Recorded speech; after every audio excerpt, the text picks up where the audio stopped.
Hello नमस्कार दोस्तों। Welcome back my YouTube channel law with Ronnie. दोस्तों आप सभी का हमारे इस यूट्यूब चैनल पे स्वागत है। दोस्तों एक नए वीडियो के साथ आ रहे हैं जो कि यूपी पीसीएस मेन एग्जामिनेशन से रिलेटेड दोस्तों ये वीडियो होगा। दोस्तों इस वीडियो में हम बात करेंगे कि कैसे आपको मेन एग्जामिनेशन में अपना आंसर फ्रेम करना है। दोस्तों ये जो मैं वीडियो आपके सामने लेकर के आ रहा हूँ ये भारतीय संविधान से मीन की कॉन्स्टिट्यूशन ऑफ इंडिया से रिलेटेड दोस्तों ये वीडियो होगा। और इस वीडियो में हम बात करेंगे हिंदी में आप अपने राइटिंग को अपने आंसर को कैसे लिखेंगे, कैसे सुधारेंगे, इन्हीं चीज़ों के बारे में आज हम साथियों बात करेंगे। साथियों बेसिकली जो है यहाँ पे हम बात करेंगे, जो स्ट्रेटेजी मैं यहाँ पे फॉलो करने वाला हूँ वो कॉन्स्टिट्यूशन ऑफ इंडिया के प्रियम्बल से रिलेटेड जो भी क्वेश्चन बन रहे हैं साथियों उसी क्वेश्चन को मैं लेकर के आ रहा हूँ। देखिए इसको आप क्वेश्चन कहिए या उद्देश्य प्रस्ताव कहिए। देखिए क्या क्या उद्देश्य में आ रहा है, इसी को आप एज अ क्वेश्चन के रूप में भी यहाँ पे फ्रेम कर सकते हैं। देखिए जैसे पहला करा भारतीय संविधान की प्रस्तावना क्या है। अगर 5 नंबर का क्वेश्चन आता है तो आप इसको आसानी से बता सकते हैं। इस इतने प्रकार के क्वेश्चन आपके एग्जामिनेशन में बन सकते हैं। दूसरा कह रहा है प्रस्तावना में किन किन शब्दों का उल्लेख किया गया है। यहाँ से भी आपके प्री मेन एग्जामिनेशन में एक क्वेश्चन बन सकता है अगर 5 नंबर का क्वेश्चन आता है तो। नेक्स्ट क्या क्वेश्चन बन सकता है, क्या प्रस्तावना संविधान का अंग है या नहीं। दोस्तों ये जो क्वेश्चन है ये अपने आप में बहुत बड़ा क्वेश्चन है और दोस्तों यहीं से आपको पता होना चाहिए कि क्या ये हिस्सा है कि नहीं, ये किस केस में कहा गया था। आप यहाँ पे रेफरेंस दे सकते हैं Keshavananda Bharati versus state of Kerala, जो 24 अप्रैल 1973 का जजमेंट आया था, उनके जजमेंट का भी आप यहाँ पे रेफरेंस दे करके इसको सॉल्व कर सकते हैं इस क्वेश्चन को, अगर ये आपके पास आ जाता है तो। अब बात करते हैं नेक्स्ट क्वेश्चन, किस किस तरह से क्वेश्चन बन सकते हैं जो कि भारत के संविधान से रिलेटेड है और ये प्रस्तावना से रिलेटेड क्वेश्चन कौन कौन सा बन सकता है आपके एग्जामिनेशन में। दोस्तों उसी को हम यहाँ पे डिस्कस कर रहे हैं।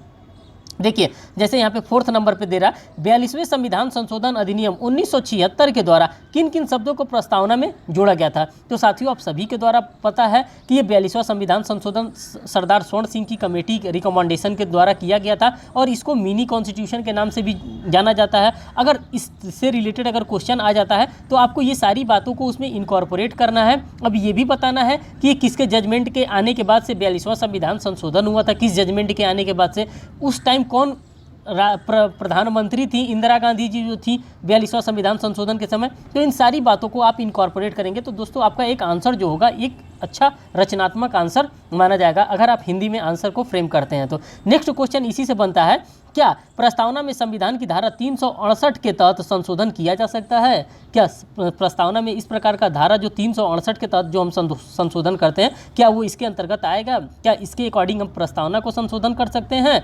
नेक्स्ट क्वेश्चन बनेगा प्रस्तावना को कब और किसके द्वारा प्रस्तुत किया गया था, इससे भी क्वेश्चन बन सकता है अगर 5 नंबर का आपके एग्जामिनेशन में क्वेश्चन आ रहा है तो। नेक्स्ट जो क्वेश्चन बनेगा भारतीय संविधान की प्रस्तावना किन प्रकार के नागरिकों के हित के लिए आवश्यक है। ये सारी बातें जो है यहाँ पे प्रस्तावना से रिलेटेड है और सारी की सारी बातें आप प्रस्तावना से रिलेटेड यहाँ पे देख सकते हैं। दोस्तों मेरा मानना ये होता है कि जब आप किसी भी क्वेश्चन को ऑब्जर्व करते हैं, किसी भी क्वेश्चन को देखते हैं तो उस पर आपको 1 मिनट 2 मिनट सोचने की आवश्यकता होती है कि आखिर में ये क्वेश्चन जो है ये कहाँ से आया है, किस प्रकार से इसको लिया गया है और इसमें किन किन बातों को, किन किन केस लॉ को हम यहाँ पे लिख सकते हैं। दोस्तों हम लोग लॉ के स्टूडेंट हैं और जब हम कभी ये चीज़ सोचेंगे तो हम केस लॉ के फेवर में होकर सोचेंगे, क्योंकि केस लॉ जो हो जाता है हमारे लिए जुडिशियल प्रेसिडेंट हो जाता है और सुप्रीम कोर्ट ऑफ इंडिया के द्वारा जो भी केस लॉ आता है उस केस लॉ को हम भर भर के अपने एग्जामिनेशन में अपने आंसर शीट में कोट कर सकते हैं, जो कि हमें भर भर के वहाँ से नंबर दिया जाएगा। क्योंकि जो हमारे प्रोफेसर साहब जो कापियाँ चेक करते हैं उनका ये मानना होता है कि बच्चे को थ्योरेटिकल नॉलेज है, क्या ये लॉ के भी नॉलेज को रख रहा है कि नहीं, ये जजमेंट के भी नॉलेज को रख रहा है कि नहीं। तो इन सारी चीज़ों को वहाँ पे क्या किया जा सकता है, उन प्रोफेसर साहब के द्वारा ये सारी चीज़ों को ऑब्जर्व किया जाता है। दोस्तों अगर आपको इसको लिखना होगा तो कैसे लिखेंगे, पहले तो मैं यहाँ पर आप लोगों के लिए भारत के संविधान की प्रस्तावना को लेकर के आया हूं, जो कि हमारे लिए एकदम लर्न होना चाहिए। इसका एक एक पॉइंट हमारे एग्जामिनेशन के लिए इंपॉर्टेंट होता है। दोस्तों अब मैं उम्मीद करता हूं कि आपको ये लर्न होगा, नहीं लर्न होगा बाय द टाइम बिंग आप इसको अपने स्टडी टेबल के सामने इसको लिख करके पेस्ट कर देंगे वहाँ पे, और धीरे धीरे बस एक एक दिन में एक एक वर्ड भी देखेंगे तो आप एक एक वर्ड को लर्न करेंगे और एक एक वर्ड एक एक कॉपी आपका भर देगा। इतना बड़ा बड़ा ये वर्ड बताया गया है। देखिए अगर आप आंसर फ्रेमिंग अगर 20 नंबर का आता है तो ये सारी बातों को आपको लिखना अनिवार्य हो जाता है, लेकिन अगर 5-5 नंबर का आता है तो इस बात को आप नहीं भी लिखेंगे, प्रस्तावना को नहीं भी लिखेंगे तो भी आपका काम चल जाएगा। देखिए प्रस्तावना तो आप सभी लोगों के द्वारा पढ़ा गया है, वही प्रस्तावना है। हम इसमें पूरा प्रस्तावना न पढ़ के हम वो चीज़ें पढ़ेंगे जो हमारे एग्जामिनेशन के लिए इंपॉर्टेंट है। जो चीज़ें हमारे एग्जामिनेशन के लिए इंपॉर्टेंट होगा उसी के अकॉर्डिंग हम यहाँ पे बात करेंगे। लेकिन जब हमको प्रस्तावना लिख करके लाना है तो हमें पूरा ही लिख करके लाना होगा। हम भारत के लोग भारत को एक संपूर्ण प्रभुत्व संपन्न, ये आपके लिए इंपॉर्टेंट हो जाएगा, संपूर्ण प्रभुत्व संपन्न, समाजवादी, पंथ निरपेक्ष, लोकतंत्रात्मक गणराज्य बनाने के लिए तथा उसके समस्त नागरिकों को किस प्रकार का दिया जाएगा, समस्त नागरिकों को सामाजिक, आर्थिक और राजनीतिक न्याय दिया जाएगा। कितने प्रकार का न्याय दिया जाएगा? न्याय की अगर हम बात करेंगे तो सामाजिक, आर्थिक और राजनीतिक प्रकार का न्याय दिया जाएगा।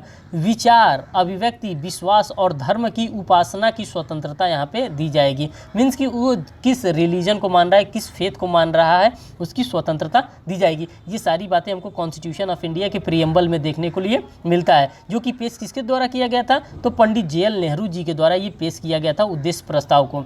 प्रतिष्ठा और अवसर की समता प्राप्त करने के लिए प्रस्तावना जो है हमको ये भी बताता है कि प्रतिष्ठा और अवसर की समता प्राप्त करने के लिए भी क्या दे रहा है, प्रस्तावना में हमारे बातों को बताया जा रहा है। ये हमारे संविधान का दर्शन है, ये हमारे संविधान का आईना है, ये हमारे संविधान का परिचय पत्र है। ये सारी बातें आप चाहेंगे तो घुमा फिरा करके आप अपने आंसर में इनकॉर्पोरेट कर देंगे और आपको नंबर अच्छे से अच्छे नंबर यहाँ पे दिया जाएगा। अगर आप हिंदी में आंसर लिखते हैं, आप इंग्लिश में आंसर लिखते हैं, जिस भी मीडियम ऑफ इंस्ट्रक्शन जो भी आपका हो, जिस भी मीडियम में आप लिख रहे हैं, बस आप बातों को लिखिए। तथा उन सब में व्यक्ति की गरिमा, राष्ट्र की एकता और अखंडता सुनिश्चित करने वाली बंधुता बढ़ाने के लिए दृढ़ संकल्पित होकर अपनी इस संविधान सभा में आज तारीख 26 नवंबर 1949 मिति मार्ग शीर्ष शुक्ल सप्तमी संवत 2006 विक्रम को एतत् द्वारा इस संविधान को अंगीकृत, अधिनियमित और आत्मार्पित करते हैं। तो ये तो रहा दोस्तों प्रस्तावना की बात। जो प्रस्तावना में जो बातें लिखी गई हैं उन सभी बातों को मैंने एज यूजुअल यहाँ पे आपको बताने का प्रयास किया, और इसमें ज़्यादा समझाने के लिए अब यहाँ पे टाइम नहीं है कि मैं आपको एक एक चीज़ को समझाऊंगा। मैं आंसर राइटिंग के बारे में बता रहा हूँ कि अगर आपके पास क्वेश्चन आता है, अगर 20 नंबर का क्वेश्चन आता है तो ये बातें आपको लिखनी अनिवार्य हो जाती है। इसलिए अनिवार्य हो जाती है क्योंकि एग्जामिनर को आप बताएंगे ना कि हाँ कितने प्रकार की प्रतिष्ठा के बारे में बात कर रहा है, कितने प्रकार के बंधुता के बारे में बात कर रहा है, अखंडता, एकता, इन तमाम चीज़ों को आपको क्या करना पड़ेगा, बताना पड़ेगा। अब देखिए इस आंसर को कैसे आप फ्रेम करेंगे। यहाँ पे पहले आप परिचय डालेंगे। परिचय में क्या डालेंगे? अगर इस प्रकार का आंसर आ जाता है तो मैं ये 20 नंबर के अकॉर्डिंग मैंने ये आंसर फ्रेम किया है। आप इसमें से चाहेंगे 5-5 नंबर का पूछेगा तो आप एक्सट्रैक्ट करके छोटा छोटा पार्ट करके आप लिख सकते हैं। देखिए प्रस्तावना का तात्पर्य संविधान के सार युक्त संविधान से है, मीन्स कि उसके परिचय से है। जब हम प्रस्तावना की बात करते हैं, प्रस्तावना का मतलब होता है उसके परिचय की बात करते हैं। प्रस्तावना को भारतीय संविधान का परिचय पत्र कहा जाता है, मीन्स कि ये जो होता है परिचय पत्र होता है। अब आगे देखिए, आगे कह रहा है प्रस्तावना को भारतीय संविधान का परिचय पत्र भी कहा जाता है। इसको इस बात से भी जाना जाता है कि जो संविधान का जो प्रस्तावना होता है इसको परिचय पत्र भी कहा जाता है। भारतीय संविधान की प्रस्तावना उद्देश्य प्रस्ताव पर आधारित होता है। जो ऑब्जेक्टिव रिजोल्यूशन पेश किया गया था JL नेहरू साहब के द्वारा, उसी पे ये क्या होता है, आधारित होता है। और ये कितने तारीख को पेश किया गया था? 13 दिसंबर 1946 को पंडित जवाहरलाल नेहरू जी के द्वारा संविधान सभा के सामने उद्देश्य प्रस्ताव को प्रस्तुत किया गया था। तो ये बातें सारी आपको लिखने के लिए इंपॉर्टेंट हो जाता है। अब हम बात करते हैं 22 जनवरी 1947 को संविधान सभा द्वारा प्रस्तावना को अपनाया गया था। उद्देश्य प्रस्ताव से ही हमारी प्रस्तावना उद्भूत हुआ है, जिसके कारण प्रस्तावना को उद्देशिका, इसी के कारण हम लोग प्रस्तावना को क्या कहते हैं, उद्देशिका भी कहते हैं, भी कहा जाता है। पंडित नेहरू जी का यह उद्देश्य प्रस्ताव राष्ट्रीय आंदोलन के लक्ष्य तथा महात्मा गांधी जी के विचारों एवं भावनाओं पर आधारित था। ये जो ऑब्जेक्टिव रिजोल्यूशन जो पेश किया गया था पंडित JL नेहरू जी के द्वारा, ये महात्मा गांधी का जो आकांक्षा था, जो विचार था, मीन्स की जो गांधीयन प्रिंसिपल की हम बात करते हैं, उसी पे ये डिपेंड था और उसी के अकॉर्डिंग ये बनाया गया था। जब हम लोग कॉन्स्टिट्यूशन ऑफ इंडिया के आर्टिकल नंबर 40 को पढ़ते हैं तो वहाँ पे हमको देखने के लिए मिलता है, मीन्स की ग्राम पंचायत को देखने के लिए मिलता है। तो वो क्या था, ये गांधी जी का एक ड्रीम था। और ये जब गांधी जी अगर रहे होते, अगर प्रस्तावना संविधान के बनने समय, तो हमारा जो संविधान है वो थोड़ा सा और दूसरा बना होता, लेकिन उस समय गांधी जी नहीं थे। प्रस्तावना को सबसे पहले अमेरिकी संविधान में सम्मिलित किया गया था। उसके तत्पश्चात अन्य देशों ने भी इसे अपनाया है, जिसमें से भारत भी शामिल है। मीन्स कि पहले अमेरिका के द्वारा इसको लागू किया गया था, प्रस्तावना को बनाया गया था। उसके बाद से इंडिया को भी अपना प्रस्तावना बनाया गया। प्रख्यात न्यायविद व संवैधानिक विशेषज्ञ N.A. पालकीवाला, जो नाना भाई पालकीवाला थे, जो कि बहुत बड़े एक एडवोकेट थे, उन्होंने प्रस्तावना को संविधान का परिचय पत्र कहा है। तो ये सारी बातों को जब आप कॉन्स्टिट्यूशन प्रस्तावना से रिलेटेड बातों को लिखते हैं तो ये सारी चीज़ों को आपको लिखना होता है। अब देखिए यहाँ पे नेक्स्ट बातें क्या लिखा हुआ है। भारतीय संविधान में प्रस्तावना का विचार अमेरिका के संविधान से लिया गया है और वहीं प्रस्तावना की भाषा जो है ऑस्ट्रेलिया के संविधान से लिया गया होता है। अगर हम प्रस्तावना के आंसर के बारे में बात करते हैं तो हमें ये सारी बातों हमें लिखना जरूरी होता है, क्योंकि हम इसमें दूसरा मैटर हम लोग नहीं अडॉप्ट कर सकते। हम प्रस्तावना के बारे में बताएंगे कि ऑब्जेक्टिव रिजोल्यूशन क्या होता है, किसके प्रिंसिपल पे ये बेस्ड था, किस देश से लिया गया था, किस किस बातों को इसमें इनकॉर्पोरेट किया गया, क्या 42वां संविधान संशोधन के द्वारा जब चेंजेस किया गया तो क्या प्रस्तावना को भी अमेंड किया गया, इन सारी बातों को हम यहाँ पे रखेंगे। प्रस्तावना की शुरुआत हम भारत के लोग से शुरू होता है और संविधान को अंगीकृत, अधिनियमित और आत्मार्पित करने पर यह क्या हो जाता है, समाप्त हो जाता है। प्रस्तावना पृष्ठतः भारत के मूल संविधान के अन्य पृष्ठों के साथ जबलपुर के प्रसिद्ध चित्रकार बेओर राम मनोहर सिन्हा जी द्वारा डिजाइन और सजाया गया था। ये बातें आपके लिए लिखना चाहे ना लिखना उतना इंपॉर्टेंट नहीं होगा। जो उस समय आचार्य नंदलाल बोस के साथ शांति निकेतन में थे। अब नंदलाल जी बोस जो थे उन्हीं के साथ ये शांति निकेतन में रहा करते थे। अब इसके साहित्य की समीक्षा के बारे में करेंगे कि जो हमारा प्रस्तावना है इसको किस किस प्रकार से इसमें बदलाव किया गया है, क्या क्या इसके अंतर्गत साहित्य डाला गया था, उसी के बारे में हम यहाँ पे प्रकाश डालेंगे। जब हम आंसर भी लिखेंगे तो ये सारी बातों को हमको वहाँ पे इनकॉर्पोरेट करना होता है। पहले लिख रहा है प्रस्तावना में अब तक केवल एक बार 18 दिसंबर 1976 को संशोधन किया गया है। भारत में आपातकाल के दौरान इंदिरा गांधी सरकार ने संविधान के 42वें संविधान संशोधन में बदलाव किया था। पहली बात ये बता दिया गया है। अब दूसरी यहाँ पे हम करने जा रहे हैं। अब हम यहाँ पे बात कर रहे हैं 42वें संविधान संशोधन में समाजवादी, धर्मनिरपेक्ष, अखंडता शब्दों को आपातकाल के दौरान संसद के द्वारा पारित किया गया। तो ये भी चीज़ आप लोगों ने देख लिया। थर्ड की बात करते हैं। भारत के सर्वोच्च न्यायालय ने बेरूबरी मामले में, Berubari versus union of India का जो मामला आया था उसमें प्रेसिडेंशियल रेफरेंस में कहा गया था कि प्रस्तावना भारतीय संविधान का अंग नहीं है। आपको ये पता होना चाहिए इन रे बेरूबरी ये यूनियन लिखा गया है, ये ना इंडिया यूनियन ऑफ इंडिया लिखा है, कुछ नहीं लिखा है, ये लिखा है इन री बेरूबरी यूनियन। इन री मीन्स कि in reference of Berubari union के मामले में कहा गया था कि प्रस्तावना जो है संविधान का अंग नहीं है। फिर जो हमारे पास नेक्स्ट केस आता है जो कि इंपॉर्टेंट केस लॉ होता है और इस केस लॉ का नाम आपको लर्न करके रखना है और बार बार कोट करके भी लिखना है। Keshavananda Bharati versus state of Kerala, जो कि 24 अप्रैल 1973 को ये मामला आया था और इसमें उच्चतम न्यायालय ने पूर्व व्याख्या को अस्वीकार करते हुए कहा कि प्रस्तावना संविधान का एक भाग्य है, उसका एक भाग है। मीन्स कि जो हमारा कॉन्स्टिट्यूशन का जो पार्ट है, क्या है, प्रस्तावना है हमारा कॉन्स्टिट्यूशन का पार्ट है। ये बात किस में कहा गया था, किस केस लॉ में कहा गया, तो ये कहा गया था Keshavananda Bharati versus state of Kerala के मामले में।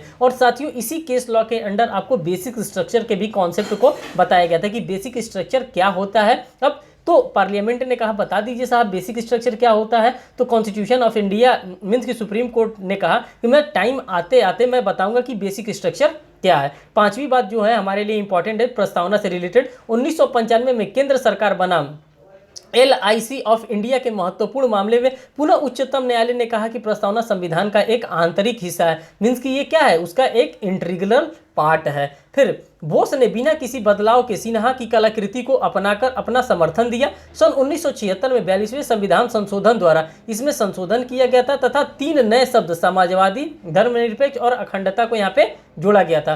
प्रस्तावना मीन्स की प्रस्तावना भारत के सभी नागरिकों के लिए न्याय, स्वतंत्रता, समता को सुरक्षित करता है और लोगों के बीच भाईचारे को आपसी में बढ़ावा देता है। प्रस्तावना में कुछ मुख्य शब्दों का मीन्स की शब्दों को किया गया है जैसे संप्रभुता, समाजवादी, धर्मनिरपेक्ष, लोकतंत्रात्मक, गणराज्य, न्याय, स्वतंत्रता, समता व बंधुत्व। ये सारी बातों आपको अपने आंसर में लिखनी पड़ेगी। प्रस्तावना में सामाजिक, आर्थिक और राजनीतिक न्याय 1917 की रूस की क्रांति से ये बात लिया गया था तथा स्वतंत्रता, समता और बंधुत्व के आदर्शों को फ्रांस की क्रांति से लिया गया था। सुप्रसिद्ध अंग्रेजी राजनीतिक शास्त्र सर अर्नेस्ट वर्कर प्रस्तावना को संविधान की कुंजी मीन्स की संविधान की इसको कुंजी कहा गया था। वह प्रस्तावना से इतने प्रभावित हुए कि उन्होंने अपने प्रसिद्ध पुस्तक principle of social and political theory 1951 की शुरुआत में प्रस्तावना का उल्लेख किया था। पंडित ठाकुरदास भार्गव ने प्रस्तावना के संविधान को आत्मा कहा था। मीन्स की जो संविधान की प्रस्तावना है पंडित ठाकुरदास भार्गव जी के द्वारा इसको आत्मा कहा गया था। तो दोस्तों इस प्रकार से देखें, आपका जो प्रियम्बल से रिलेटेड जो आंसर था वो आंसर को मैंने यहाँ पे कंप्लीट कराने का पूर्ण रूप से कोशिश किया। इसमें मैंने पूरा प्रियम्बल को डिफाइन किया कि प्रियम्बल को आप किस किस चीज़ से ले सकते हैं, और सारी बातों को मैंने बताया कि किस किस सोर्स से हमारा कॉन्स्टिट्यूशन ऑफ इंडिया का प्रियम्बल को लिया गया है, कहाँ कहाँ से अडॉप्ट किया गया है, और जो विभिन्न जो जुरिस्ट हुए हैं वो क्या क्या संविधान प्रस्तावना के बारे में बातें कहें, और साथ में मैंने केस लॉ के सपोर्ट में ये सारी बातों को यहाँ पे बताने का भरपूर प्रयास किया है। तो दोस्तों मैं उम्मीद करता हूँ कि ये चीज़ें आपको समझ में आ रही होंगी। दोस्तों इस वीडियो को यहीं पे समाप्त करते हैं। बहुत बहुत धन्यवाद। Thank you.